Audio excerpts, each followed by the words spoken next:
Hi friends, welcome to CMD Tech Online. So നമ്മൾ ഇന്ന് പഠിക്കാൻ പോകുന്നത് എന്താണ്? നമ്മൾ ഇന്ന് പഠിക്കാൻ പോകുന്നതാണ് പാത്തോഫിസിയോളജി. ഓക്കെ, സോ പാത്തോഫിസിയോളജിയിൽ തന്നെ നമ്മുടെ സിലബസ് പ്രകാരം അതിൽ നമുക്ക് basic mechanism involve in the process of inflammation and repair എന്ന് പറയുന്ന ഒരു ഹെഡിങ് ഉണ്ട് തുടക്കത്തിൽ തന്നെ. അതായത് നമ്മുടെ ഇൻഫ്ലമേഷൻ, പിന്നെ what are the cardinal symptoms of inflammation അല്ലെങ്കിൽ കാർഡിനൽ സൈൻസ് ഓഫ് ഇൻഫ്ലമേഷൻ, പിന്നെ അതിന്റെ ഓരോ ടൈപ്പ് ഓഫ് ഇൻഫ്ലമേഷൻ, അങ്ങനെ കുഞ്ഞു കുഞ്ഞു കാര്യങ്ങളൊക്കെയാണ് നമുക്ക് തുടക്കത്തിൽ കൊടുത്തിരിക്കുന്നത്, ഒരു ഇൻട്രോ പോലെ. സോ പാത്തോ എന്ന് പറയുമ്പോൾ നമുക്കറിയാം കുറച്ചൊരു ഡ്രൈ സബ്ജക്റ്റ് ആണ് പാത്തോ. പക്ഷെ നമുക്ക് പഠിക്കാതെ വേറെ വഴിയില്ല, അപ്പൊ അത് എന്തായാലും പഠിക്കേണ്ട ഒരു സബ്ജക്ട് തന്നെയാണ്.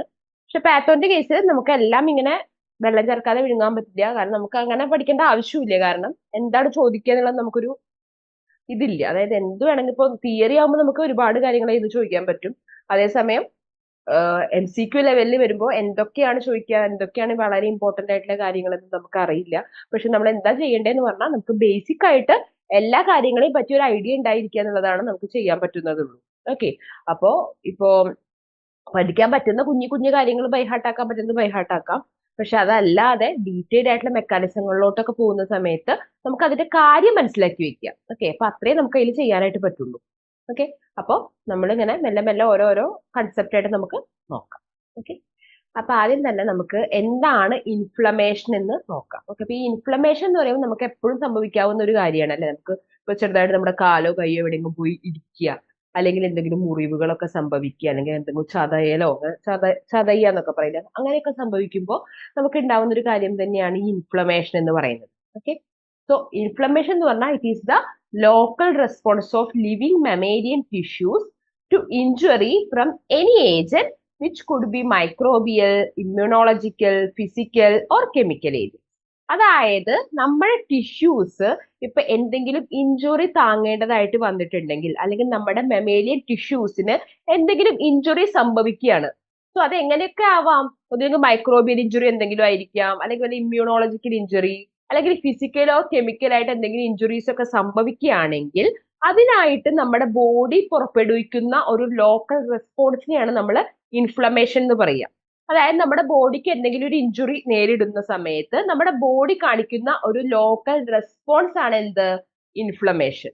സോ നമ്മുടെ ഒരു ബോഡിയുടെ ഒരു ഭാഗം ഇൻഫ്ലമേറ്റഡ് ആണോ എന്ന് അറിയണമെങ്കിൽ അതിന് കുറച്ച് കാർഡിനൽ സൈൻസ് ഉണ്ട്, അല്ലെങ്കിൽ നമുക്കിപ്പോ എവിടെയെങ്കിലും വല്ല ഇൻഫ്ലമേഷൻസും വന്നിട്ടുണ്ടോ എന്ന് നമ്മളെ അറിയിക്കാനായിട്ട് നമുക്ക് കുറച്ച് സൈൻസ് ഒക്കെ കിട്ടും. ഓക്കെ, അപ്പൊ അതെന്താണ് ആ സൈൻസ് എന്ന് ചോദിച്ചിട്ടുണ്ടെങ്കിൽ പണ്ട് നമ്മൾ പറയാ 4 കാർഡിനൽ സിംറ്റംസ് ഓഫ് ഇൻഫ്ലമേഷൻ എന്നാ പറഞ്ഞിരുന്നത്. പക്ഷെ ഇപ്പൊ അങ്ങനെയല്ല, നമുക്ക് 5 കാർഡിനൽ സിംറ്റംസ് ഓഫ് ഇൻഫ്ലമേഷൻ ഉണ്ട്. ഓക്കെ, അപ്പൊ അതെന്തൊക്കെയാണ്? ഒന്ന്, പെയിൻ. ഓക്കെ, ഒന്നില്ലെങ്കിൽ നമുക്ക് എന്ത് സംഭവിക്കും? പെയിൻ വരാം. പിന്നെ അതിന്റെ കൂടെ തന്നെ നമുക്ക് ഹീറ്റ് വരാം. അതായത് ഇപ്പൊ ഫോർ എക്സാമ്പിൾ ഇപ്പൊ നമുക്ക് ഇവിടെ എന്തെങ്കിലും കൈ പോയി ഇടിച്ചു, അല്ലെങ്കിൽ നമ്മുടെ കൈ എന്തെങ്കിലും ജസ്റ്റ് ഒന്ന് ഒടിയണ പോലെ എന്തെങ്കിലുമൊക്കെ സംഭവിച്ചു വെച്ച് കഴിഞ്ഞാൽ അവിടെ എന്താ സംഭവിക്കുക? ആദ്യം നമുക്ക് അവിടെ ഒരു പെയിൻ വരും അല്ലെ. സോ പെയിൻ വന്നു കഴിഞ്ഞിട്ട് പിന്നെ നമുക്ക് എന്ത് വരാം? ഹീറ്റ് വരാം. ഓക്കെ, അപ്പൊ ആ ഏരിയയിൽ എന്ത് സംഭവിക്കും? ഒരു ചൂട്. അതായത് നമുക്കിപ്പോ എന്തെങ്കിലും ഒന്ന് കടിച്ചു, നമ്മുടെ ഇപ്പൊ കയ്യിലൊരു തേനീച്ച കുത്തേ അങ്ങനെ സംഭവിച്ചു കഴിഞ്ഞാൽ ആദ്യം നമുക്കൊരു കടച്ചിൽ വരും. ആ കടച്ചിൽ കഴിഞ്ഞു കഴിഞ്ഞാൽ ആ കടച്ചിൽ ഉള്ള സ്ഥലത്ത് നമുക്കൊരു ചൂട് പോലത്തെ ഒരു ഫീല് കിട്ടും. ഓക്കെ, അപ്പൊ അങ്ങനെ ഫീല് വരും. പിന്നെ അവിടെ റെഡ്നെസ് ഉണ്ടായിരിക്കും. അപ്പൊ അവിടെ എന്തെങ്കിലും റെഡ്നെസ്സോ അങ്ങനെ ഒരു ചോപ്പ് കളർ, ഇങ്ങനെ തകിടിപ്പ് പോലെ വരാം. അത് കഴിഞ്ഞ് കഴിയുമ്പോൾ അവിടെ സ്വെല്ലിങ് വരാം. സ്വെല്ലിങ് എന്ന് പറയുമ്പോൾ ചെറുതായിട്ട് ഇങ്ങനെ നീരെടുത്ത പോലെ, ചെറുതായിട്ട് ഇങ്ങനെ തടിച്ചു കിടക്കുന്ന രീതിക്ക് വരാം. അത് കഴിഞ്ഞ് കഴിയുമ്പോൾ മെല്ലെ മെല്ലെ ലോസ് ഓഫ് ഫങ്ഷൻ, ആ ഭാഗത്ത് ഒരു നംനെസ് അല്ലെങ്കിൽ ഒരു ലോസ് ഓഫ് ഫങ്ഷനും സംഭവിക്കാം. ഇപ്പൊ ഒടിയൊക്കെ ആണെങ്കിൽ എന്താ സംഭവിക്കുക? പിന്നീട് നമുക്ക് ആ കൈ ഒട്ടും അനക്കാൻ പറ്റാതെ ആയി പോകും അല്ലെ. അപ്പൊ അതൊക്കെ കൈൻഡ് ഓഫ് ഇൻഫ്ലമേഷൻ. സോ ഏതൊരു ഇൻഫ്ലമേഷനും ഈ പറയുന്ന 5 സൈൻസ് ഉണ്ടായിരിക്കും. ഓക്കെ, ഇപ്പൊ എന്തെങ്കിലും ഒരു കാര്യം ഇൻഫ്ലമേറ്റഡ് ആണെന്ന് നമുക്ക് അറിയണമെങ്കിൽ ഈ പറഞ്ഞ 5 സൈൻസും അവിടെ പ്രസന്റഡ്. ഓക്കെ, അപ്പൊ അതാണ്. അപ്പൊ എന്താണ് ഇൻഫ്ലമേഷൻ എന്ന് അറിയാം, ഈ 5 സൈൻസ് നിങ്ങൾ ഓർത്ത് വെക്കണം. ഓക്കെ, അപ്പൊ അതിനു വേണ്ടിയാണ് നിങ്ങൾക്ക് ഞാനൊരു ഇമേജ് കാണിച്ച് പഠിപ്പിച്ചു തന്നെ. പെയിൻ വരാം, അത് കഴിഞ്ഞ് അവിടെ ഒരു ഹീറ്റ് പോലെ, ഒരു ചൂട് പോലെ തോന്നാം. അത് കഴിയുമ്പോൾ അവിടെ ഒരു റെഡ്നെസ് സംഭവിക്കാം. പിന്നെ അവിടെ കുറച്ചൊരു നീരെടുത്ത പോലെ വരാം. മെല്ലെ മെല്ലെ അവിടെ എന്ത് സംഭവിക്കും? ലോസ് ഓഫ് ഫങ്ഷൻ, ആ ഭാഗം നമുക്ക് യൂസ് ചെയ്യാൻ പറ്റാത്ത ഒരു രീതിയിലോട്ട് എത്തും. ഓക്കെ, അപ്പൊ അതാണ് നമ്മുടെ എന്ത്? ഇൻഫ്ലമേഷൻ. സോ ഈ പറയുന്ന 5 ഫാക്ടേഴ്സ് ഉണ്ടെന്ന് ഉറപ്പാണെങ്കിൽ നിങ്ങൾക്ക് എന്ത് മനസ്സിലാക്കാം? Your tissue got inflamed. ഇനി പറയാൻ പോകുന്നത് എന്താ? Clinical signs of inflammation. So clinical signs of inflammation എന്ന് പറയുമ്പോൾ we have got 5 cardinal signs of inflammation. So who have found out that is Celsius and gallon. Celsius and gallon ആണ് നമ്മുടെ 5 cardinal signs of ഇൻഫ്ലമേഷനെ പറ്റി പറഞ്ഞിട്ടുള്ളത്. നമ്മൾ നേരത്തെ പറഞ്ഞ കാര്യം തന്നെ. സോ അതില് കാലർ എന്ന് പറഞ്ഞു കഴിഞ്ഞാൽ ഹീറ്റ് ആണ്. നമ്മൾ പറഞ്ഞൂലേ നമുക്ക് എവിടെയെങ്കിലും ഇൻഫ്ലമേഷൻ വന്നു കഴിയുമ്പോൾ അവിടെ ചൂട് വരുന്നു. So that is known as calor അഥവാ ഹീറ്റ്. ഇനി റൂബർ. റൂബർ എന്ന് പറഞ്ഞു കഴിഞ്ഞാൽ റെഡ്നെസ്സിനാണ്. റെഡ്നെസ് പോലെ വരാം. അപ്പൊ അതിനെയാണ് നമ്മൾ റൂബർ എന്ന് വിളിക്കുക. പിന്നെ ട്യൂമർ. ട്യൂമർ എന്ന് പറയുമ്പോൾ അവിടെ ഒരു സ്വെല്ലിംഗ് പോലെ വരാം. ഓക്കെ. Now dollar. ഡോളർ എന്ന് പറയുമ്പോൾ എന്താണ്? അവിടെ പെയിൻ വരാം. Last functio laesa. Functio laesa എന്ന് പറയുമ്പോൾ ലോസ് ഓഫ് ഫങ്ഷൻ. സോ അവിടെ ലോസ് ഓഫ് ഫങ്ഷൻ വരെ സംഭവിക്കാം. സോ ആ പഠിച്ച 5 കാര്യങ്ങൾ തന്നെയാണ് അതിങ്ങനെ എഴുതിയെന്ന് മാത്രം കുറച്ചുകൂടി നിങ്ങൾക്ക് ഓർമ്മ നിൽക്കാൻ. അപ്പൊ ഇത്രയും കാര്യങ്ങൾ വായിക്കാൻ നിങ്ങൾക്ക് മടിയാണെങ്കിൽ നിങ്ങൾക്ക് ജസ്റ്റ് ഈ ചാർട്ട് മാത്രം ഒന്ന് മനസ്സിലാക്കി വെച്ചാലും മതി. Okay. So the Roman writer Celsius in 1st century AD named the famous 4 cardinal signs of inflammation. So 1st century AD നമ്മുടെ റോമൻ റൈറ്റർ ആയിട്ടുള്ള സെൽഷ്യസ് എന്ത് പറഞ്ഞു? He have found out famous 4 cardinal signs of inflammation. അത് ഏതൊക്കെയായിരുന്നു?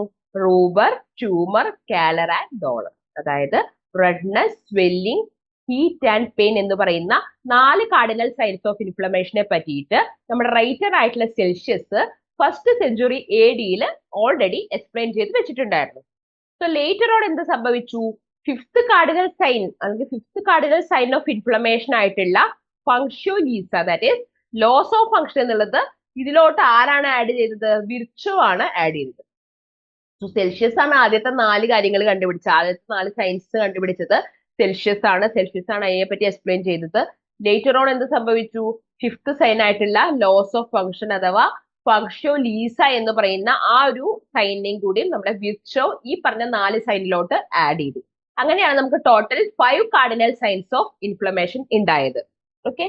So the word inflammation means burning. So actually by means ആ വേർഡിന്റെ ഒരു അർത്ഥം എന്ന് പറഞ്ഞു കഴിഞ്ഞാൽ ഇൻഫ്ലമേഷൻ എന്ന് പറഞ്ഞ വാക്കിന്റെ അർത്ഥം ബേണിംഗ് എന്നുള്ളതാണ്. So this nomenclature had its origin in old time, but now we know that burning is only one of the features of inflammation. So ഈ ഇൻഫ്ലമേഷൻ എന്ന് പറഞ്ഞ വാക്കിന്റെ അർത്ഥം പണ്ടത്തെ ഒറിജിനൽ നോക്കുകയാണെച്ച ബേണിംഗ് എന്നാണെങ്കിൽ പോലും നമുക്കറിയാം ഈ ബേണിംഗ് അഥവാ ഹീറ്റ് എന്ന് പറയുന്നത് എന്താണ്? One of the signs of inflammation മാത്രമാണെന്ന് നമുക്ക് അറിയാം. സോ ഇൻഫ്ലമേഷൻ എന്ന് പറഞ്ഞാൽ വേറെ ഒന്നുമല്ല, it is a local response of our mammalian tissues towards any injury caused by physical, chemical, microbial or immunological agents. Okay. അപ്പൊ അത്രേ ഉള്ളൂ. അപ്പൊ ഇൻഫ്ലമേഷന്റെ അർത്ഥം അതാണെങ്കിലും ആ അർത്ഥം വരുന്ന ആ ഒരു കാര്യം one of the feature of inflammation ആയിട്ട് നമുക്ക് പറയാൻ പറ്റും. ഓക്കെ. അപ്പൊ ഇതാണ് ക്ലിനിക്കൽ സയൻസ് ഓഫ് ഇൻഫ്ലമേഷൻ. ഈ ക്ലിനിക്കൽ സയൻസ് ഓഫ് ഇൻഫ്ലമേഷൻ വളരെ ഇമ്പോർട്ടന്റ് ആണ്. സോ അതിന്റെ ആ ഒരു ടേം കാലർ, റൂബർ, ട്യൂമർ, ഡോളർ, ഫങ്ഷ്യോ ലീസ ഈ കാര്യങ്ങൾ എന്താന്നുള്ളത് അതിന്റെ ഓരോരോ ഇംഗ്ലീഷ് മീനിങ്ങും ആയിട്ട് നിങ്ങൾ മനസ്സിലാക്കി വെക്കണം. ചിലപ്പോൾ ഇതിൽ എന്താണ് ട്യൂമർ എന്നാവും ചോദിക്കുന്നുണ്ടാവുക. അപ്പൊ അത് എന്താണെന്നുള്ളത് നിങ്ങൾക്ക് അറിഞ്ഞിരിക്കണം. അല്ലെങ്കിൽ റൂബർ എന്ന് പറഞ്ഞാൽ എന്താണെന്നുള്ളത് അറിഞ്ഞിരിക്കണം. അപ്പൊ അങ്ങനെ ഡീറ്റെയിൽ ആയിട്ട് ഒന്ന്, ഇത് വളരെ എളുപ്പമുള്ള ഒരു കാര്യമല്ലേ. അപ്പൊ ഇതൊന്ന് ജസ്റ്റ് ഈ ചാർട്ടിങ്ങിൽ അറ്റ്ലീസ്റ്റ് പഠിച്ചു വെച്ച് പോകാം. ഇനി നമ്മൾ പറയാൻ പോകുന്നത് അക്യൂട്ട് വേഴ്സസ് ക്രോണിക് ഇൻഫ്ലമേഷനെ പറ്റിയിട്ടാണ്. അപ്പൊ നമുക്കറിയാം ഇൻഫ്ലമേഷൻ എന്ന് പറയുന്നത് തന്നെ 2 തരമുണ്ട്. നമുക്ക് 3 തരം എന്ന് വേണമെങ്കിൽ പറയാം. അക്യൂട്ട്, സബ് അക്യൂട്ട്, ക്രോണിക് അങ്ങനെയും പറയാം. സോ മെയിൻ ആയിട്ടുള്ള 2 കാര്യങ്ങളാണ് നമ്മളിവിടെ ഡിസ്കസ് ചെയ്യാൻ ഉദ്ദേശിക്കുന്നത്. അതാണ് അക്യൂട്ട് ഇൻഫ്ലമേഷനും ക്രോണിക് ഇൻഫ്ലമേഷനും. സോ ഈ അക്യൂട്ട് ഇൻഫ്ലമേഷനും ക്രോണിക് ഇൻഫ്ലമേഷനും തമ്മിൽ ടൈം ഡ്യൂറേഷന്റെ കാര്യത്തിൽ കുറച്ചൊരു വ്യത്യാസമുണ്ട്. സോ ഈ അക്യൂട്ട് ഇൻഫ്ലമേഷൻ എന്ന് പറയുമ്പോൾ ഷോർട്ട് ടേമിൽ മാത്രമേ ഉണ്ടായിരിക്കുള്ളൂ, അല്ലെങ്കിൽ ഷോർട്ട് ടേമിൽ ഉണ്ടാവുന്ന ഒരു ഇൻഫ്ലമേഷനെയാണ് നമ്മൾ അക്യൂട്ട് ഇൻഫ്ലമേഷൻ എന്ന് പറയുക. ലൈക്ക് ഒരു 2 വീക്സിനുള്ളിലൊക്കെ വരുന്ന കുഞ്ഞ് കൈൻഡ് ഓഫ് ഇൻഫ്ലമേഷൻ, അല്ലെങ്കിൽ 2 വീക്സ് ഒക്കെ നിലനിൽക്കുന്ന ഒരു കുഞ്ഞ് കൈൻഡ് ഓഫ് ഇൻഫ്ലമേഷൻ ഒക്കെയാണ് നമ്മൾ അക്യൂട്ട് ഇൻഫ്ലമേഷൻ എന്ന് വിളിക്കുക.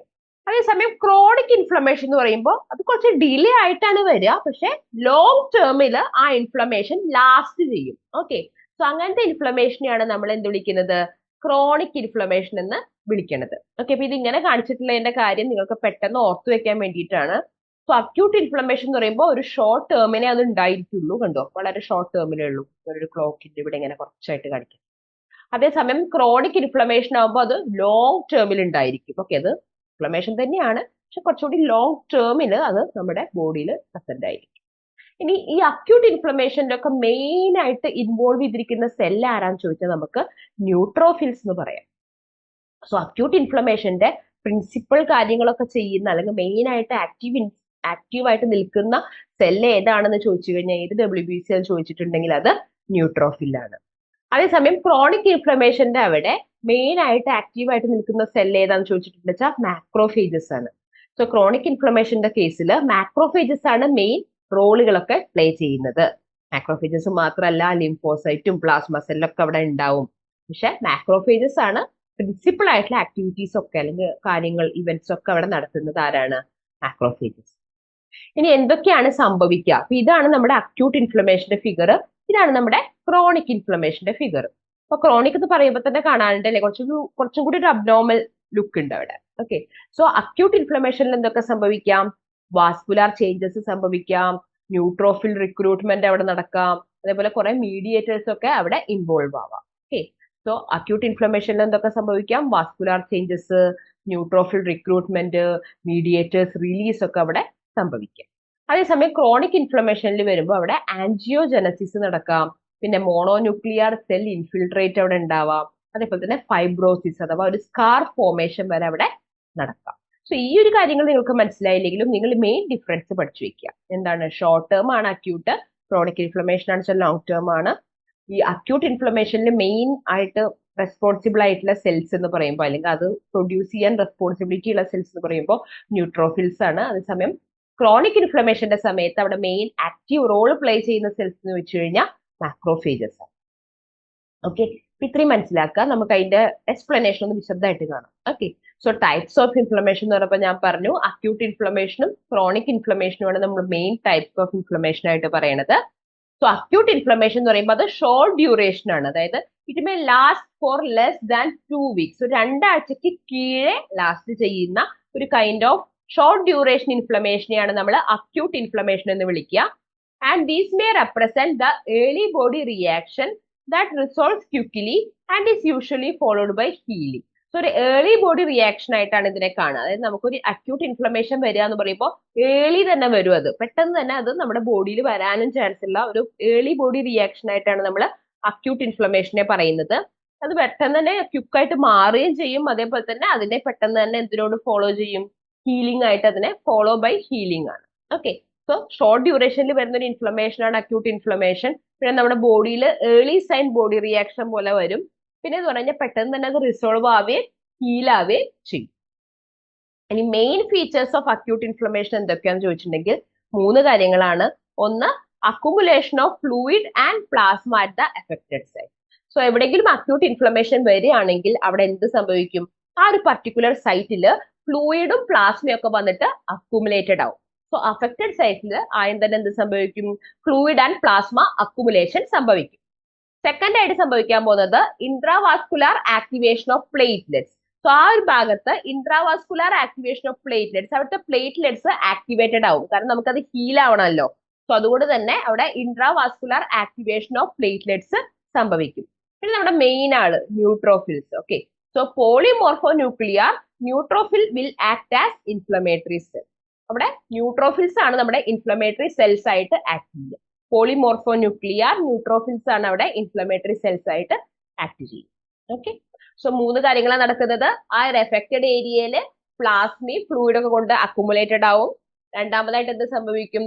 ഇൻട്രാവാസ്കുലാർ ആക്ടിവേഷൻ ഓഫ് പ്ലേറ്റ്ലെറ്റ്സ് സംഭവിക്കും. മൂന്നാമതായിട്ട് എന്ത് സംഭവിക്കും? അവിടെ പോളിമോർഫോ ന്യൂക്ലിയർ ന്യൂട്രോഫിൽസ് ഇൻഫ്ലമേറ്ററി സെൽസ് ആയിട്ട് ആക്ട് ചെയ്യും. Okay, so sometimes the acute inflammatory response may be quite severe and is termed as fulminant acute inflammation. ചില സമയത്ത് ഈ അക്യൂട്ട് ഇൻഫ്ലമേഷൻ ഭയങ്കര സിവിയർ ആവാനും ചാൻസ് ഉണ്ട്. യൂഷ്വൽ കേസസിൽ ഈ അക്യൂട്ട് ഇൻഫ്ലമേഷൻ പെട്ടെന്ന് തന്നെ റിസോൾവ് ആവാറുണ്ട്. പക്ഷെ ചില പർട്ടിക്കുലർ കേസുകളിൽ ഈ അക്യൂട്ട് ഇൻഫ്ലമേഷൻ വല്ലാണ്ട് സിവിയർ ആവാറുണ്ട്. സോ അങ്ങനെ സിവിയർ ആവുന്ന നേരത്ത് അതിനെ വിളിക്കുന്ന പേരാണ് ഫൾമിനന്റ് അക്യൂട്ട് ഇൻഫ്ലമേഷൻ. സിവിയർ ആയിട്ടുള്ള അക്യൂട്ട് ഇൻഫ്ലമേഷന്റെ പേരാണ് fulminant acute inflammation. Okay, acute inflammation മനസ്സിലായി, ഷോർട്ട് ഡ്യൂറേഷനിലേ ഉള്ളൂ. പിന്നെ അതിലെ 3 കാര്യങ്ങൾ മനസ്സിലായി, എന്തൊക്കെയാണ് 3 ചേഞ്ചസ് വരിക ആ അഫക്റ്റഡ് സൈറ്റിൽ എന്നുള്ള കാര്യം നമ്മൾ പറഞ്ഞിട്ടുണ്ടായിരുന്നു. ഷോർട്ട് ഡ്യൂറേഷനിൽ മാത്രമേ ഉണ്ടാവുള്ളൂ എന്ന് പറഞ്ഞു, പെട്ടെന്ന് റിസോൾവ് ആവുമെന്ന് പറഞ്ഞു. ഇനി എന്തെങ്കിലും ഒരു കേസിൽ പെട്ടെന്ന് റിസോൾവ് ആയില്ലെങ്കിൽ, സിവിയർ ആയിട്ട് വരികയാണെങ്കിൽ അതിനെ വിളിക്കുന്ന പേരാണ് ഫൾമിനന്റ് അക്യൂട്ട് ഇൻഫ്ലമേഷൻ. ഇനി ക്രോണിക് ഇൻഫ്ലമേഷനെ പറ്റി പറയാം. ക്രോണിക് ഇൻഫ്ലമേഷൻ എന്ന് പറയുമ്പോൾ എന്തായിരുന്നു? ആ ഫിഗറിൽ നമ്മൾ പറഞ്ഞിരുന്നു ലോങ്ങർ ഡ്യൂറേഷനിലാണ് വരിക. And this may occur after delay either after the causative agent of acute inflammation persists for a long time, or the stimulus is such that it induces chronic inflammation from the beginning. So ഈ acute inflammation എന്ന് പറയുമ്പോൾ അത് long duration, chronic inflammation എന്ന് പറയുമ്പോൾ നമ്മുടെ ബോഡിയിൽ ഒരു longer period of ഡ്യൂറേഷനിൽ exist ചെയ്യാൻ കപ്പാസിറ്റി ഉള്ള ഒരു ഇൻഫ്ലമേഷൻ ആണ് ക്രോണിക് ഇൻഫ്ലമേഷൻ. സോ നമ്മുടെ ബോഡിയിൽ കുറെ കാലത്തോളം ഇങ്ങനെ നിലനിൽക്കുന്ന ഒരു ഇൻഫ്ലമേഷനെയാണ് നമ്മൾ എന്ത് വിളിക്കുക? ക്രോണിക് ഇൻഫ്ലമേഷൻ എന്ന് വിളിക്കുക. ആൻഡ് ഇത് എപ്പോഴും ഒരു after delay, early body cell reaction പോലെ വരില്ല. ഇവിടെ കുറച്ചു നേരം കഴിഞ്ഞിട്ടാണ് ഈ ക്രോണിക് ഇൻഫ്ലമേഷൻ വരിക. ഓക്കെ, സോ എന്തൊക്കെ കാരണം കൊണ്ട് നമുക്ക് ക്രോണിക് ഇൻഫ്ലമേഷൻ വരാം? ഒന്നില്ലെങ്കിൽ ഈ അക്യൂട്ട് ഇൻഫ്ലമേഷന്റെ പോസിറ്റീവ് ഏജന്റ് നമ്മുടെ ബോഡിയിൽ കുറെ കാലത്തോളം നിൽക്കുകയാണെങ്കിൽ നമുക്ക് എന്ത് സംഭവിക്കാം? ക്രോണിക് ഇൻഫ്ലമേഷൻ വരാം. അല്ലെങ്കിൽ എന്തെങ്കിലും ഒരു സ്റ്റിമുലസ്, അതായത് ക്രോണിക് ഇൻഫ്ലമേഷൻ ഉണ്ടാക്കാൻ ചാൻസ് ഉള്ള ഒരു സ്റ്റിമുലസ് ആദ്യം തന്നെ ബിഗിനിങ്ങിൽ തന്നെ ഒരു ക്രോണിക് ഇൻഫ്ലമേഷൻ ചിലപ്പോൾ ഇൻഡ്യൂസ് ചെയ്യാം. ഫോർ എക്സാമ്പിൾ, വളരെ സ്ട്രോങ് ആയിട്ട് നമ്മുടെ കയ്യിൽ ഇപ്പൊ എന്തെങ്കിലും വന്ന് വീഴുക, അല്ലെങ്കിൽ കയ്യിൽ വല്ലാതെ വന്ന് എന്തെങ്കിലും ഇടിക്കുക, അപ്പൊ അവിടെയൊക്കെ എന്ത് സംഭവിക്കാം? വളരെ വലിയ സ്റ്റിമുലസ് തന്നെ നമുക്ക് അവിടെ എഫക്ട് ചെയ്യാണ്. സോ അതുകൊണ്ട് തന്നെ അത് ബിഗിനിങ്ങിൽ തന്നെ ഒരു ക്രോണിക് ഇൻഫ്ലമേഷനിലോട്ട് പോവാം. സോ രണ്ട് രീതിക്ക് ക്രോണിക് ഇൻഫ്ലമേഷൻ വരാം. ഒന്നില്ലെങ്കിൽ ഈ അക്യൂട്ട് ഇൻഫ്ലമേഷൻ ഉണ്ടാക്കാൻ ചാൻസ് ഉള്ള ആ ഒരു കോസേറ്റീവ് ഏജന്റ് നമ്മുടെ ബോഡിയിൽ തന്നെ അങ്ങനെ നിലകൊള്ളുകയാണ്, എങ്ങോട്ടും പോവാതെ എന്നുണ്ടെങ്കിൽ മെല്ലെ മെല്ലെ അത് അവിടെ ഇരുന്ന് ക്രോണിക് ഇൻഫ്ലമേഷൻ ആവാം. രണ്ടാമത്, ചില സ്റ്റിമുലസുകൾ, വളരെ സിവിയർ ആയിട്ടുള്ള ചില സ്റ്റിമുലസുകൾ ചിലപ്പോൾ ആദ്യം തന്നെ എന്ത് ഇൻഡ്യൂസ് ചെയ്യാം? ക്രോണിക് ഇൻഫ്ലമേഷനിലോട്ട് ഡയറക്റ്റ് ഇൻഡ്യൂസ് ചെയ്യാം. അക്യൂട്ടിലേക്ക് പോവാതെ തന്നെ ഡയറക്ട്ലി ക്രോണിക് ഇൻഫ്ലമേഷൻ എന്ന് പറഞ്ഞ ഒരു സ്റ്റേജിലോട്ട് എത്തപ്പെടാം.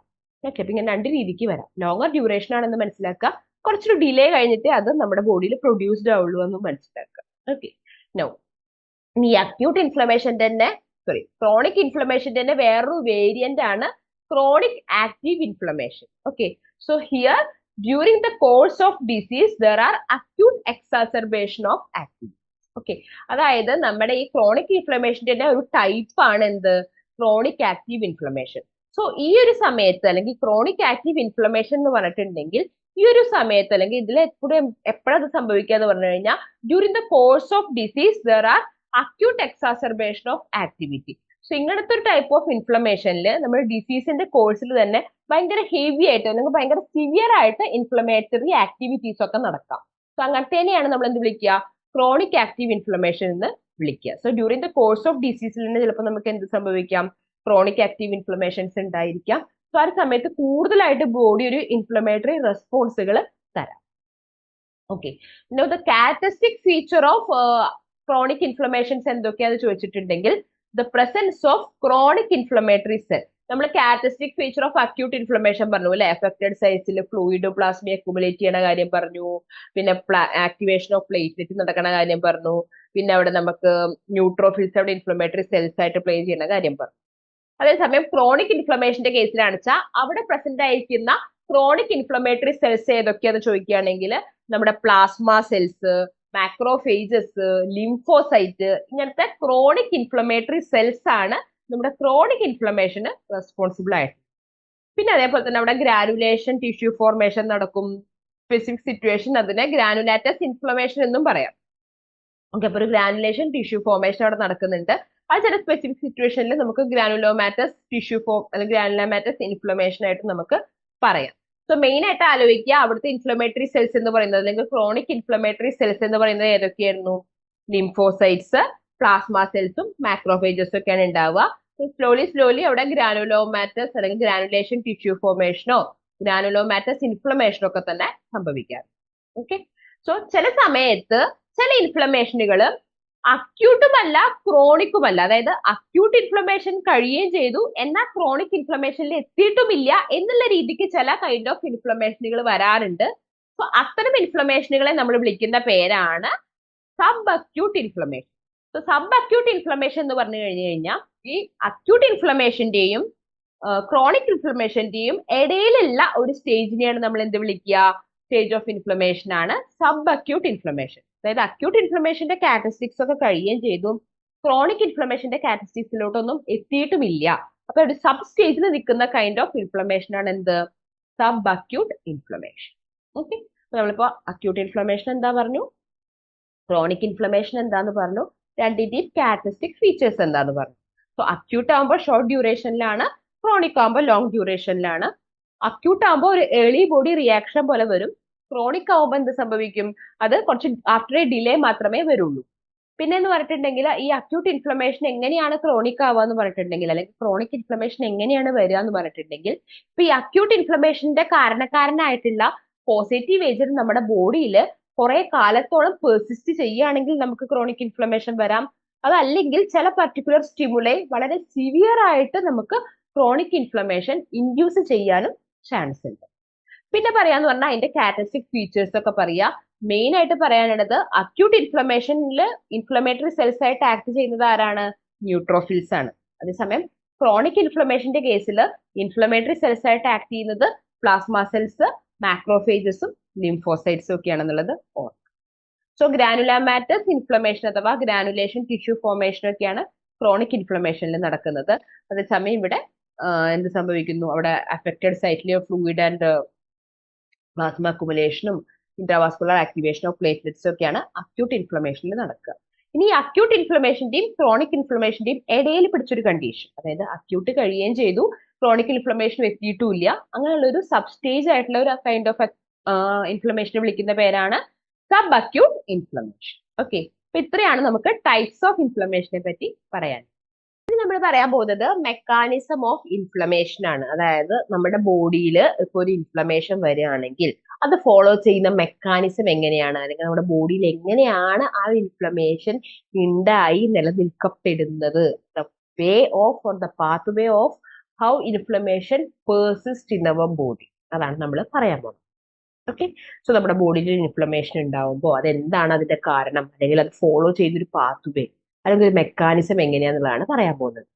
സോ ആദ്യം തന്നെ നമുക്കറിയാം, നമ്മുടെ ബോഡിയിൽ ഒരു ഇൻഫ്ലമേഷൻ വരണമെങ്കിൽ അവിടെ കുറച്ച് മീഡിയേറ്റേഴ്സ് ഓഫ് ഇൻഫ്ലമേഷൻ ഉണ്ടായിരിക്കണം. ഫോർ എക്സാമ്പിൾ, ഇപ്പൊ നമ്മുടെ ബോഡിയിൽ ഒരു റെസിഡന്റ് സെല്ലോ അല്ലെങ്കിൽ ടിഷ്യൂസ് ഒക്കെ ഉണ്ടെങ്കിൽ, അങ്ങനെ ഉണ്ടെങ്കിൽ അതിൽ ഒരു മീഡിയേറ്റർ ഓഫ് ഇൻഫ്ലമേഷൻ ഉണ്ടാവും, മീഡിയേറ്റേഴ്സ് ഓഫ് ഇൻഫ്ലമേഷൻ ജനറേറ്റഡ് ആവും. അതിന്റെ കാരണമാണ് നമ്മുടെ ബോഡി ഒരു inflammatory response കാണിക്കുന്നുണ്ടാവുക.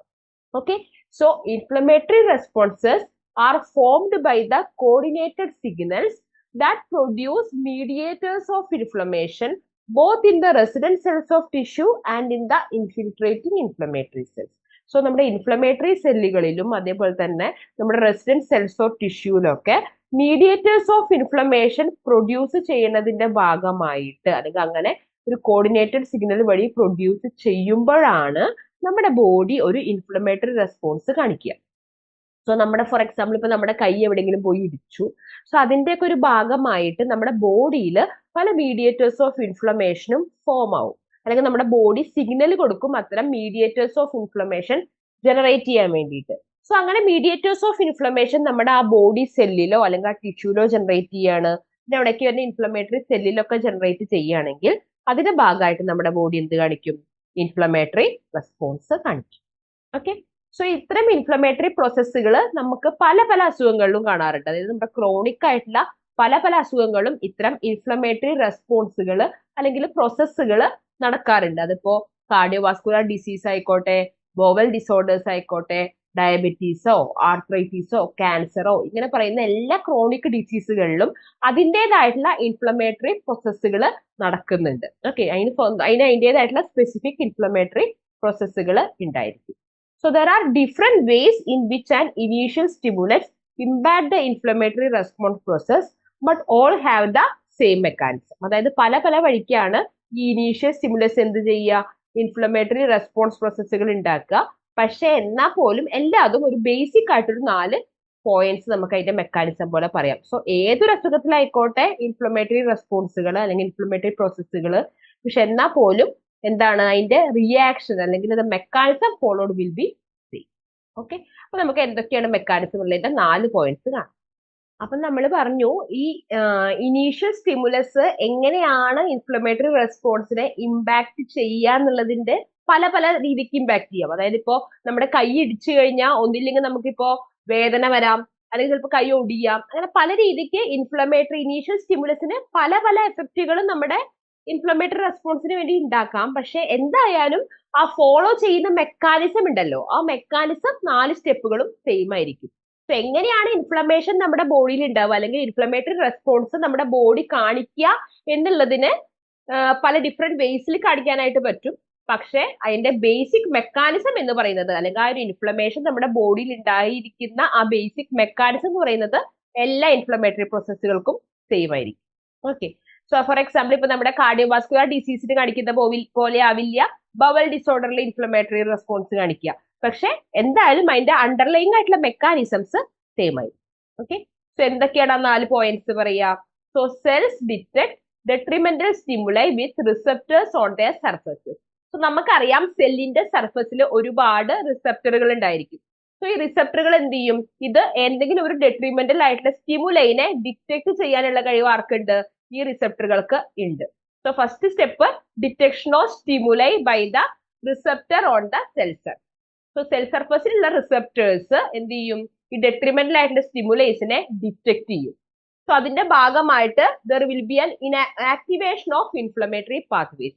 So once stimuli detect ചെയ്യുന്നതിന് ശേഷം എന്ത് ചെയ്യും? നമ്മുടെ ബോഡി ഇൻഫ്ലമേറ്ററി പാത്വേസിനെ ആക്ടിവേറ്റ് ചെയ്യും. ഓക്കെ, മൂന്നാമതായിട്ട് മീഡിയേറ്റേഴ്സ് ഓഫ് ഇൻഫ്ലമേഷൻ അഥവാ മാർക്കേഴ്സ് ഓഫ് ഇൻഫ്ലമേഷനെ റിലീസ് ചെയ്യും. ഓക്കെ, അപ്പൊ ആദ്യം സ്റ്റിമുലൈ എന്താണെന്നുള്ളത് ഡിറ്റക്ട് ചെയ്തു നമ്മുടെ സെൽ റിസപ്റ്റേഴ്സ്.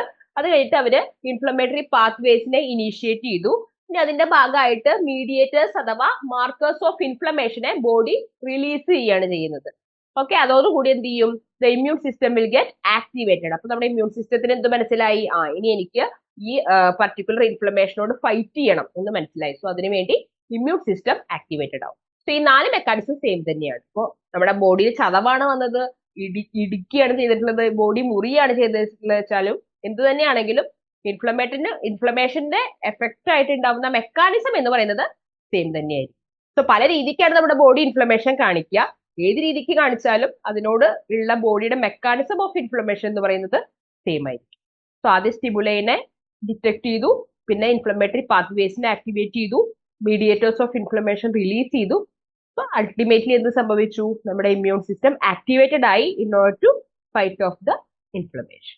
ഓക്കെ, ഇനി നമുക്ക് നോക്കാം എന്തൊക്കെയാണ് മെക്കാനിസം ഓഫ് ഇൻഫ്ലമേഷൻ എന്ന് പറഞ്ഞാൽ. So first of all altered vascular permeability and blood flow. So first ആയിട്ട് ഉണ്ടാവാൻ പോകുന്ന മെക്കാനിസം എന്ന് പറയുന്നത് altered vascular permeability and blood flow ആണ്. അതായത് നമ്മുടെ വാസ്കുലാർ പെർമിയബിലിറ്റിക്ക് ഓൾട്ടറേഷൻ വരും whenever there is an inflammation. So നമ്മുടെ ബോഡി സെൽസ് ഇൻഫ്ലേംഡ് ആവുകയാണെങ്കിൽ നോർമലിൽ നിന്നും കുറച്ച് ഡിഫറൻസ് വരും വാസ്കുലാർ പെർമിയബിലിറ്റിയുടെ കേസിൽ. വാസ്കുലാർ പെർമിയബിലിറ്റി എന്ന് പറഞ്ഞാൽ നമ്മുടെ വെസൽസിന്റെ പെർമിയബിലിറ്റിയിൽ ഓൾട്ടറേഷൻ വരും, നമ്മുടെ ബ്ലഡ് വെസൽസിന്റെ പെർമിയബിലിറ്റിയിൽ ഓൾട്ടറേഷൻ വരും. സോ സാധാരണ രീതിക്കുള്ള നോർമൽ സെൽസ് ആണ്, നോർമൽ ആയിട്ടുള്ള ഒരു സെല്ലാണെങ്കിൽ എന്താണ് ഉണ്ടാവുക? നോർമൽ ആയിട്ട് ഇരിക്കുകയാണെങ്കിൽ നമ്മുടെ ബ്ലഡ് വെസൽസ് എങ്ങനെയാവും? ആർട്ടരിയോളും വിനിയോളും ഒക്കെ നോർമൽ ആയിട്ട് ഇരിക്കുകയാണ്. അവിടെ ഇവിടെയൊക്കെ ആയിട്ട് ലിംഫോസൈറ്റും മാക്രോഫേജസും ഒക്കെ കാണാം, എക്സ്ട്രാ സെല്ലുലാർ മെട്രിക്സും ഒക്കെ എല്ലാം നോർമൽ ആയിട്ടാണ് ഇരിക്കുന്നത്. അതേസമയം പെട്ടെന്ന് ഒരു ഇൻഫ്ലമേഷൻ വരികയാണെന്ന് വെച്ചാൽ അവിടെ എന്താ സംഭവിക്കുന്നത്? The blood flow will be increase. എവിടെയെങ്കിലും ഒരു ഇൻഫ്ലമേഷൻ വരികയാണെങ്കിൽ അവിടേക്കുള്ള ബ്ലഡ് ഫ്ലോ എന്ത് ചെയ്യും? ഇൻക്രീസ്ഡ് ആവും. സോ ആ സമയത്ത് നമ്മുടെ ആർട്ടറീസും വെന്യൂൾസും ഒരുപോലെ ഡയലേഷൻ സംഭവിക്കും.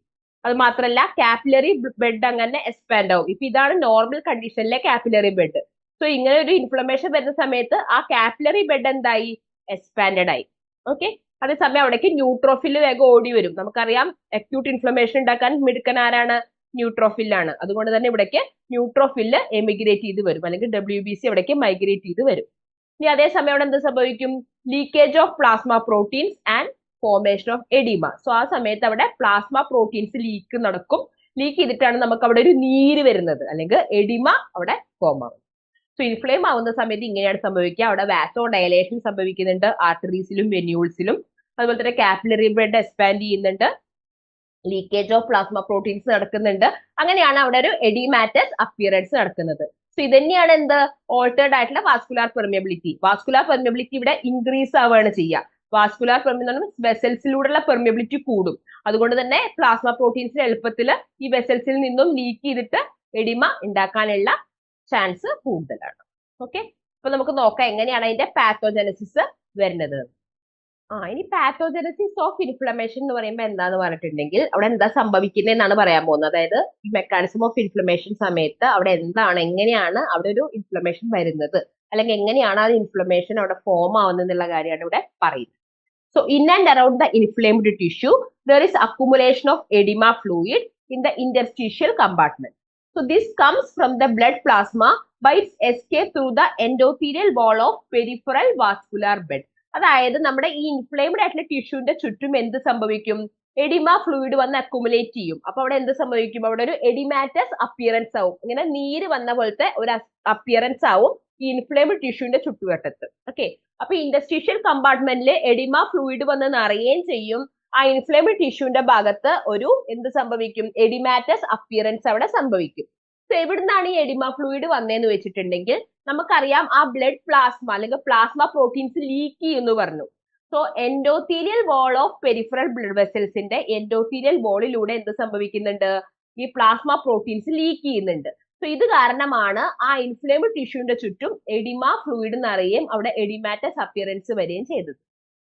സോ ഇൻഫ്ലേംഡ് ടിഷ്യൂവിന് ഒരു എഡിമാറ്റസ് അപ്പിയറൻസ് ഉണ്ടാവും, കാരണം അവിടെ അക്യുമുലേഷൻ ഓഫ് എഡിമ ഫ്ലൂയിഡ് ഉണ്ടാവും. സോ എങ്ങനെയാണ് ഈ എഡിമ ഫ്ലൂയിഡ് അവിടെ അക്യുമുലേറ്റ് ചെയ്യുന്നത്? നമ്മുടെ ഈ പെരിഫറൽ ആയിട്ടുള്ള ബ്ലഡ് വെസൽസിന്റെ എൻഡോത്തീലിയൽ വോളിലൂടെ പ്ലാസ്മ പ്രോട്ടീൻസ് ലീക്ക് ആയിട്ടാണ് അവിടെ എന്ത് സംഭവിക്കുന്നത്? എഡിമാറ്റസ് അപ്പിയറൻസ് അഥവാ അക്യുമുലേഷൻ ഓഫ് എഡിമ ഫ്ലൂയിഡ് ഉണ്ടാവുന്നത്. സോ ഇനീഷ്യൽ സ്റ്റേജിൽ ഈ escape of fluid is due to vasodilation and consequent elevation in hydrostatic pressure. നമുക്കറിയാം ഇവിടെ വാസോഡയലേഷൻ നടക്കും, ആർട്ടറീസും വെന്യൂൾസും ഒക്കെ തന്നെ ഇവിടെ ഡയലേറ്റ് ആവും. അതുകൊണ്ടാണ് ഇനീഷ്യൽ സ്റ്റേജിൽ ഇങ്ങനെ ഒരു എഡിമാറ്റസ് അപ്പിയറൻസ്. അതിനെ നമ്മൾ വിളിക്കുന്ന പേരാണ് ട്രാൻസ്യൂഡേറ്റ്. അപ്പൊ ഇനീഷ്യൽ സ്റ്റേജിൽ വരുന്ന ഇങ്ങനത്തെ ഒരു എഡിമാറ്റസ് അപ്പിയറൻസിനെ നമ്മൾ വിളിക്കുന്ന പേരാണ് ട്രാൻസ്യൂഡേറ്റ് എന്നുള്ളത്. ഓക്കെ, സോ ആ സമയത്ത് അവിടെ എന്താ ഉണ്ടാവുന്നത്? അവിടെ എസ്കേപ്പ് ഓഫ് ഫ്ലൂയിഡ് ഉണ്ടാവാനുള്ള കാരണം ആർട്ടറീസും വെന്യൂൾസും ഒക്കെ തന്നെ ഡയലേറ്റ് ചെയ്യുകയും ചെയ്യും, അവിടുത്തെ ഹൈഡ്രോസ്റ്റാറ്റിക് പ്രഷർ കൂടുകയും ചെയ്യും. അപ്പൊ അവിടെ ഉണ്ടാവുന്ന ആ ഒരു എഡിമാറ്റസ് അപ്പിയറൻസിനെ പറയുന്ന പേരാണ് ട്രാൻസ്യൂഡേറ്റ്, അല്ലെങ്കിൽ ആ ഒരു എഡിമ ഫ്ലൂയിഡിനെ വിളിക്കുന്ന പേരാണ് ട്രാൻസ്യൂഡേറ്റ്. പക്ഷെ സബ്സിക്വന്റ്ലി എന്ത് സംഭവിക്കും? The characteristic inflammatory oedema exudate appears by increased vascular permeability of microcirculation. So മെല്ലെ മെല്ലെ എന്ത് സംഭവിക്കും? ഇതൊരു വലിയ എഡിമയായിട്ട് മാറും. സബ്സിക്വന്റ്ലി ഈ ട്രാൻസ്യൂഡേറ്റ് അവിടെ നിന്ന് എന്ത് സംഭവിക്കും? അത് ലീക്ക് ചെയ്തിട്ട് പുറത്തോട്ട് വരും. സോ ഓൾട്ടേർഡ് വാസ്കുലാർ പെർമിയബിലിറ്റി അല്ലെങ്കിൽ ഇൻക്രീസ്ഡ് വാസ്കുലാർ പെർമിയബിലിറ്റി കാരണം ഈ ട്രാൻസ്യൂഡേറ്റ് എന്ത് ചെയ്യും? മെല്ലെ മെല്ലെ പുറത്തേക്ക് വന്നിട്ട് അത് എക്സ്യൂഡേറ്റ് ആയിട്ട് മാറും. ഓക്കെ, അപ്പോഴാണ് അവിടെ ക്യാരക്ടറിസ്റ്റിക് ആയിട്ടുള്ള ഒരു ഇൻഫ്ലമേറ്ററി എഡിമയായിട്ട് അത് മാറുന്നത്. സോ ആദ്യം നമ്മുടെ ബ്ലഡ് വെസൽസിന്റെ ഡയലേഷൻ കാരണം തന്നെ അവിടെ ഈ എന്ത് ചെയ്യും? നമ്മുടെ ഇത് കെട്ടി നിൽക്കും, നമ്മുടെ എഡിമ ഫ്ലൂയിഡ് കെട്ടി നിന്നിട്ട് അതിന്റെ പേരാണ് ട്രാൻസ്യൂഡേറ്റ്. സോ അത് കെട്ടി നിൽക്കാനുള്ള കാരണം ആർട്ടറീസും വെന്യൂൾസും ഒക്കെ ഒരുപോലെ ഡയലേറ്റ് ചെയ്യുന്നുണ്ട്. അതുകൊണ്ടും അതേപോലെ ഹൈഡ്രോസ്റ്റാറ്റിക് പ്രഷർ എലവേറ്റ് ചെയ്യുന്ന കാരണം അത് ട്രാൻസ്യൂഡേറ്റ് എന്നുള്ള രൂപത്തിലാണ് അവിടെ നിൽക്കുക. സോ മെല്ലെ മെല്ലെ എന്ത് ചെയ്യും? അതൊരു ക്യാരക്ടറിസ്റ്റിക് ഇൻഫ്ലമേറ്ററി എഡിമ ആയിട്ട് മാറും. അതിന്റെ പേരാണ് എക്സ്യൂഡേറ്റ്. എന്തുകൊണ്ടാണ്? Increased vascular permeability of microcirculation. So മൈക്രോ സർക്കുലേഷന്റെ തന്നെ വാസ്കുലാർ പെർമിയബിലിറ്റി ഇൻക്രീസ് ചെയ്യുന്ന കാരണം അത് എക്സ്യൂഡേറ്റ് ആയിട്ട് മാറും.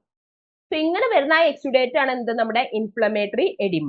Okay, so the appearance of inflammatory oedema due to increased vascular permeability of microvascular bed is explained by Starling's hypothesis. So Starling hypothesis പ്രകാരമാണ് നമ്മുടെ ഈ ഇൻഫ്ലമേറ്ററി എഡിമയുടെ അപ്പിയറൻസിനെ എക്സ്പ്ലെയിൻ ചെയ്തിരിക്കുന്നത്. ഓക്കെ, അപ്പൊ നമ്മൾ ആദ്യം എന്താ പറഞ്ഞത്? ഈ എഡിമ ഫ്ലൂയിഡ് വന്ന് അക്യുമുലേറ്റ് ചെയ്യുന്ന കാര്യം പറഞ്ഞു, because of increased vascular permeability. നമ്മൾ പറഞ്ഞു നമുക്ക് ഇൻഫ്ലമേഷൻ വരുന്ന സമയത്ത് അവിടെ എഡിമ ഫ്ലൂയിഡ് അക്യുമുലേറ്റ് ചെയ്യും, കാരണം നമ്മുടെ ഓവറോൾ വാസ്കുലാർ ബെഡിന്റെ എൻഡോത്തീലിയൽ ലൈനിലൂടെ ഇറങ്ങി വന്നിട്ട് ലീക്ക് ചെയ്ത് വന്നിട്ടാണ് അവിടെ എഡിമാറ്റസ് ഫ്ലൂയിഡ് അക്യുമുലേറ്റ് ചെയ്യുക എന്നുള്ളതാണ് നമ്മൾ പറഞ്ഞത്. സോ ഇനീഷ്യൽ സ്റ്റേജിൽ നമ്മൾ ആ അക്യുമുലേറ്റ് ചെയ്യുന്ന എഡിമ ഫ്ലൂയിഡിനെ ട്രാൻസ്യൂഡേറ്റ് എന്ന് വിളിക്കും. മെല്ലെ മെല്ലെ ആ ട്രാൻസ്യൂഡേറ്റ് അവിടെ നിന്നിട്ട് പെരിഫറൽ അല്ലെങ്കിൽ ഇൻഫ്ലമേറ്ററി എഡിമയായിട്ട് മാറും. ഇൻഫ്ലമേറ്ററി എഡിമയായിട്ട് മാറുമ്പോൾ അവിടെ എന്താ സംഭവിക്കുന്നത്? അവിടെ ഇൻക്രീസ്ഡ് വാസ്കുലാർ പെർമിയബിലിറ്റി സംഭവിക്കും. അപ്പൊ സ്ലോലി അത് ആ ട്രാൻസ്യൂഡേറ്റ് ആയിട്ട് കെട്ടി നിൽക്കുന്ന നീര് എക്സ്യൂഡേറ്റ് ആയിട്ട് മാറും. ഓക്കെ, സോ ഇങ്ങനെയുള്ള ഈ ഇൻഫ്ലമേറ്ററി എഡിമയുടെ ഫോർമേഷനും അതേപോലെ തന്നെ എന്തായിരുന്നു vascular permeability of microvascular bed increase ചെയ്യുന്ന കാര്യങ്ങളൊക്കെ ഏത് ഹൈപ്പോത്തിസിസ് പ്രകാരമാണ് വരുന്നത്? സ്റ്റാർലിംഗ് ഹൈപ്പോത്തിസിസ് പ്രകാരമാണ് പറയുന്നത്. സോ സ്റ്റാർലിംഗ് ഹൈപ്പോത്തിസിസ് ബേസ് ചെയ്തിട്ടാണ് നമ്മൾ എന്ത് പറയുന്നത്? ഈ അപ്പിയറൻസ് ഓഫ് ഇൻഫ്ലമേറ്ററി എഡിമയും because of increased vascular permeability ഒക്കെ കാരണം വരുന്ന ഈ അപ്പിയറൻസ് ഓഫ് ഇൻഫ്ലമേറ്ററി എഡിമേനെ നമ്മൾ എക്സ്പ്ലെയിൻ ചെയ്യുന്നത് സ്റ്റാർലിംഗ് ഹൈപ്പോത്തിസിസ് വെച്ചിട്ടാണ്. അപ്പൊ നമുക്ക് സ്റ്റാർലിംഗ് ഹൈപ്പോത്തിസിസ് എന്താന്നുള്ളത് കാണാം. അപ്പൊ നമ്മൾ പറഞ്ഞു നിർത്തിയത് എവിടെയാന്ന് പറഞ്ഞിട്ടുണ്ടെങ്കിൽ നമ്മുടെ ഈ ഓൾട്ടേർഡ് വാസ്കുലാർ പെർമിയബിലിറ്റി, അതായത് നമ്മുടെ വെസൽസിന്റെ പെർമിയബിലിറ്റി ഓൾട്ടർ ചെയ്യുന്ന കാരണം അല്ലെങ്കിൽ ഇൻക്രീസ്ഡ് വാസ്കുലാർ പെർമിയബിലിറ്റി കാരണം എഡിമാറ്റസ് ഫ്ലൂയിഡ് ഇങ്ങോട്ട് ഇറങ്ങി വന്ന് ഒരു എഡിമയുടെ ഫോർമേഷനെ പറ്റിയിട്ടൊക്കെയാണ് നമ്മൾ പറഞ്ഞത്. സോ അത് പറഞ്ഞപ്പോൾ നമ്മൾ പറഞ്ഞു സ്റ്റാർലിങ്സ് ഹൈപ്പോത്തിസിന്റെ ബേസിസിലാണ് നമ്മൾ ഇത്തരം കാര്യങ്ങൾ എക്സ്പ്ലെയിൻ ചെയ്യണേന്നുള്ളത്. അതായത് formation of oedematous, inflammation as a part of altered vascular പെർമിയബിലിറ്റിനെ പറ്റി പറഞ്ഞതൊക്കെ നമ്മൾ സ്റ്റാർലിങ്സ് ഹൈപ്പോത്തിസിന്റെ ബേസിസിലാണ് നമ്മൾ പറഞ്ഞിട്ടുണ്ടായിരുന്നു. പക്ഷെ അതിനെപ്പറ്റി പറയുമ്പോൾ ആദ്യം തന്നെ എന്താണ് സ്റ്റാർലിങ്സ് ഹൈപ്പോത്തിസിസ് എന്ന് നമുക്ക് അറിഞ്ഞിരിക്കണം. സോ സ്റ്റാർലിങ്സ് ഹൈപ്പോത്തിസിസ് പ്രകാരം നമ്മുടെ ബോഡിയിലുള്ള ഫ്ലൂയിഡ് ബാലൻസ് നോർമൽ ആയിട്ട് മെയിൻറ്റെയിൻ ചെയ്യാനായിട്ട് രണ്ട് opposing set of forces act ചെയ്യുന്നുണ്ടെന്നുള്ളതാണ് പറയണത്. അതായത് സ്റ്റാർലിംഗ് ഹൈപ്പോത്തിസിസ് പറയുന്നത് എന്താണെന്ന് പറഞ്ഞിട്ടുണ്ടെങ്കിൽ നമ്മുടെ ബോഡിയിലെ നോർമൽ ഫ്ലൂയിഡ് ബാലൻസ് മെയിൻറ്റെയിൻ ചെയ്യാനായിട്ട് നമ്മുടെ ബോഡിയിൽ തന്നെ two opposing sets of forces act ചെയ്യുന്നുണ്ട്. സോ ഒരു ഫോഴ്സ് ഇപ്പൊ ഈ ഒരു സൈഡിൽ നിന്നാണെങ്കിൽ മറ്റേ ഫോഴ്സ് ഇപ്പുറത്തെ ഒരു സൈഡിൽ നിന്ന് ആക്ട് ചെയ്യുന്നുണ്ട്. അപ്പോൾ എപ്പോഴും ടു ഒപ്പോസിംഗ് ആയിട്ടുള്ള ഫോഴ്സസ് ആക്ട് ചെയ്യുന്നത് കൊണ്ടാണ് നമ്മുടെ ബോഡിയിൽ നോർമൽ ഫ്ലൂയിഡ് ബാലൻസ് മെയിൻറ്റെയിൻ ചെയ്ത് പോവാൻ പറ്റണേ എന്നുള്ളതാണ് സ്റ്റാർലിംഗ് ഹൈപ്പോത്തിസിസ് പറയുന്നത്. സോ സ്റ്റാർലിംഗ് പറയുന്ന ഈ രണ്ട് കാര്യങ്ങൾ അല്ലെങ്കിൽ ഈ രണ്ട് ഫോഴ്സസ് എന്താന്നുള്ളത് നമുക്കൊന്ന് പറയാം. സോ ഫസ്റ്റത്തെ ഫോഴ്സ് എന്ന് പറയുന്നത് forces that can cause outward movement of fluid from microcirculation. So മൈക്രോ സർക്കുലേഷനിൽ നിന്നും ഈ ഫ്ലൂയിഡിന് പുറത്തോട്ട് ഔട്ട്വേർഡ് ആയിട്ട് മൂവ്മെന്റ് ചെയ്യാൻ വേണ്ടിയിട്ട് ആക്ട് ചെയ്യുന്ന ഫോഴ്സസുകളെയാണ് നമ്മൾ ആദ്യം പറയുന്നത്. സോ രണ്ട് തരം ഫോഴ്സസ് ആണ് ഉള്ളത്. ഒന്ന് ഇൻട്രാവാസ്കുലാർ ഹൈഡ്രോസ്റ്റാറ്റിക് പ്രഷറും അതേപോലെ തന്നെ colloid osmotic pressure of interstitial ഫ്ലൂയിഡും. സോ ഔട്ട്വേർഡ് മൂവ്മെന്റിന് സഹായിക്കുന്ന ഫോഴ്സസ് എന്ന് പറയുന്നത് ഏതൊക്കെയായിരുന്നു? ഇൻട്രാവാസ്കുലാർ ഹൈഡ്രോസ്റ്റാറ്റിക് പ്രഷറും അതേപോലെ തന്നെ colloidal osmotic pressure of interstitial ഫ്ലൂയിഡും. സോ ഈ രണ്ട് ഫോഴ്സസ് ആണ് നമ്മൾ എന്തിനു സഹായിക്കുന്നത്? Outward movement of fluid from microcirculation. ഇനി രണ്ടാമത് forces that can cause inward movement of interstitial fluid into circulation. സർക്കുലേഷനിലേക്ക് ഇന്റർസ്റ്റീഷ്യൽ ഫ്ലൂയിഡിന് ഇൻവേർഡ് ആയിട്ട് വരാൻ വേണ്ടിയിട്ട് സഹായിക്കുന്ന രണ്ട് ഫോഴ്സസുകൾ ഉണ്ട്. അതേതൊക്കെയാണ്?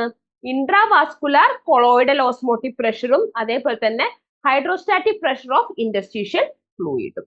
സോ ഈ രണ്ട് ഫോഴ്സസ് ആണ് inward movement of interstitial fluid into സർക്കുലേഷന് സഹായിക്കുന്നത്. അതായത് സർക്കുലേഷനിലേക്ക് ഇന്റർസ്റ്റീഷ്യൽ ഫ്ലൂയിഡിന് ഇൻവേർഡ് മൂവ്മെന്റ് ആയിട്ട് വരാൻ വേണ്ടി സഹായിക്കുന്നതാണ് ഏതൊക്കെ? ഇൻട്രാവാസ്കുലാർ കൊളോയിഡൽ ഓസ്മോട്ടിക് പ്രഷറും hydrostatic pressure of interstitial fluid. അപ്പൊ ഈ രണ്ട് സെറ്റ് ഓഫ് ഫോഴ്സസും എങ്ങനെയാണ് ആക്ട് ചെയ്യുന്നത്? ഒപ്പോസിംഗ് ആയിട്ടാണ് ആക്ട് ചെയ്യുന്നത്. ഒന്ന് outward movement of fluid from microcirculation ആണ് ഹെൽപ്പ് ചെയ്യുന്നത്.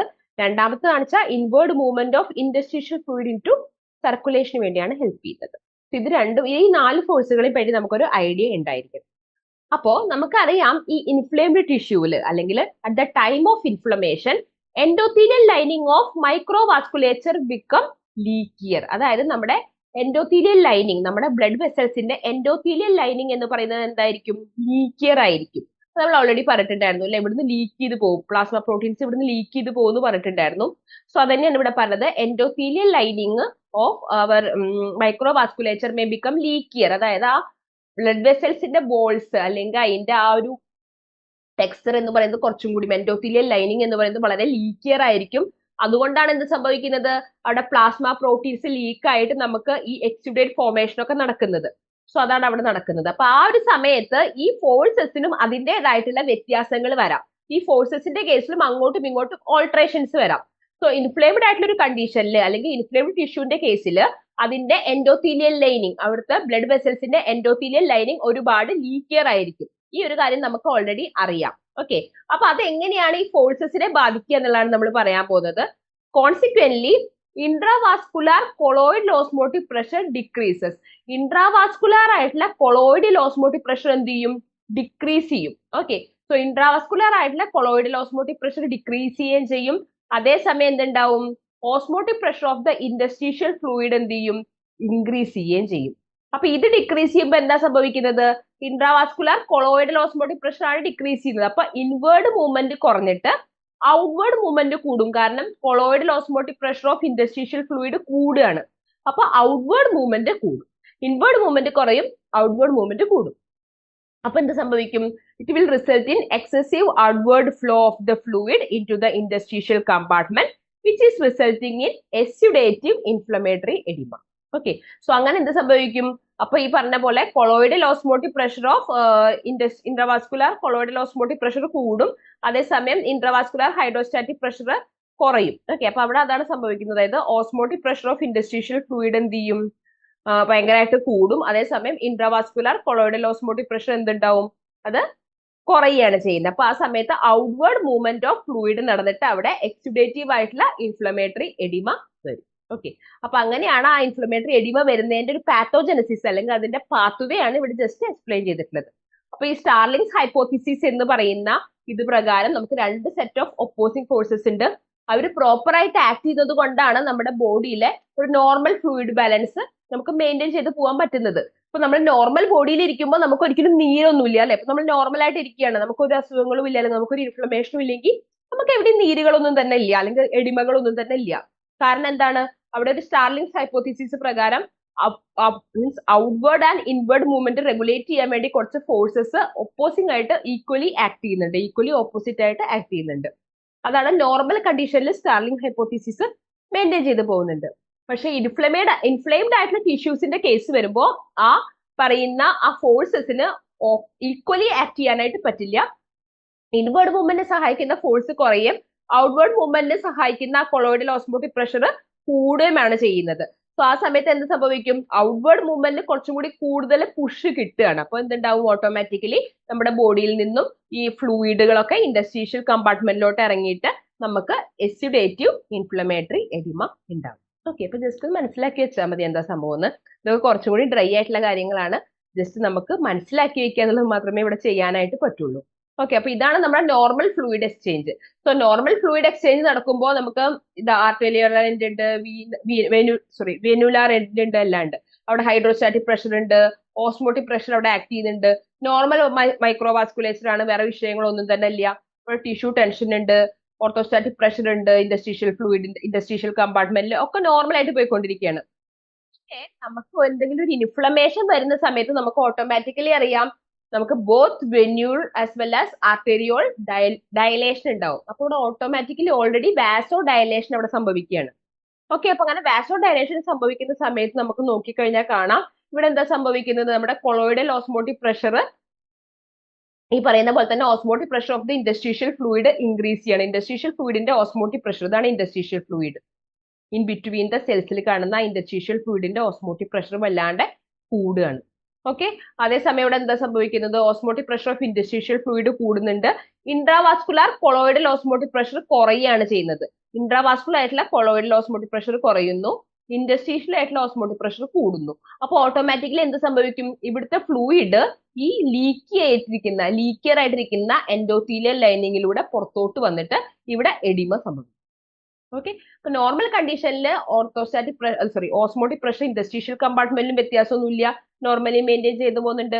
അതേപോലെ തന്നെ osmotic pressure, colloidal osmotic pressure of the interstitial ഫ്ലൂയിഡും നോർമലായിട്ട് പോകുന്നുണ്ട്, അവിടെ ഒരു വ്യത്യാസങ്ങളും ഒന്നും തന്നെ സംഭവിക്കുന്നില്ല. Okay, intravascular colloidal osmotic pressure നോർമലാണ്, ഇൻഡസ്ട്രീഷ്യൽ ഫ്ലൂയിഡിന്റെ ഇടയിലത്തെ ഓസ്മോട്ടിക് പ്രഷർ നോർമലാണ്, അങ്ങനെ പോയിക്കൊണ്ടിരിക്കുകയാണ്.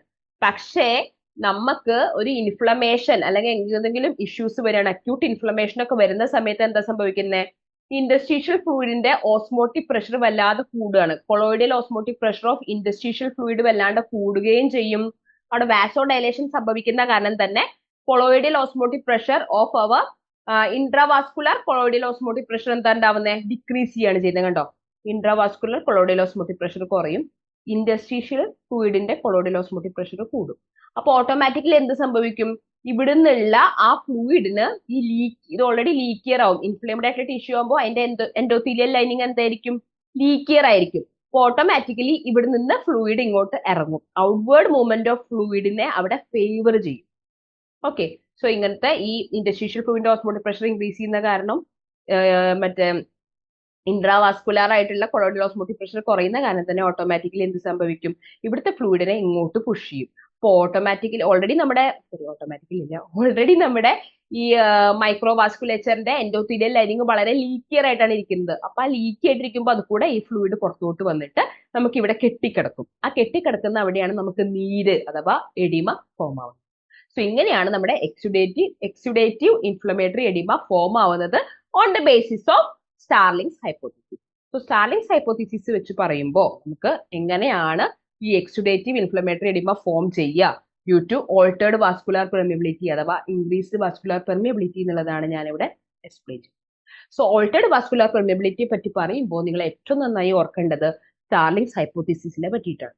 സോ സ്റ്റാർലിങ്സ് ഹൈപ്പോത്തീസിസിൽ വരുന്ന വ്യത്യാസങ്ങൾ, അതായത് ഇൻക്രീസ്ഡ് വാസ്കുലാർ പെർമിയബിലിറ്റി സംഭവിക്കും. ഇൻഫ്ലമേഷന്റെ സമയത്ത് നമ്മുടെ വാസ്കുലാർ പെർമിയബിലിറ്റി ഒരുപാട് ഇൻക്രീസ് ചെയ്യും. നമ്മുടെ endothelial lining of our micro vasculature will become leaky, നമ്മൾ ഓൾറെഡി പറഞ്ഞിട്ടുണ്ട്.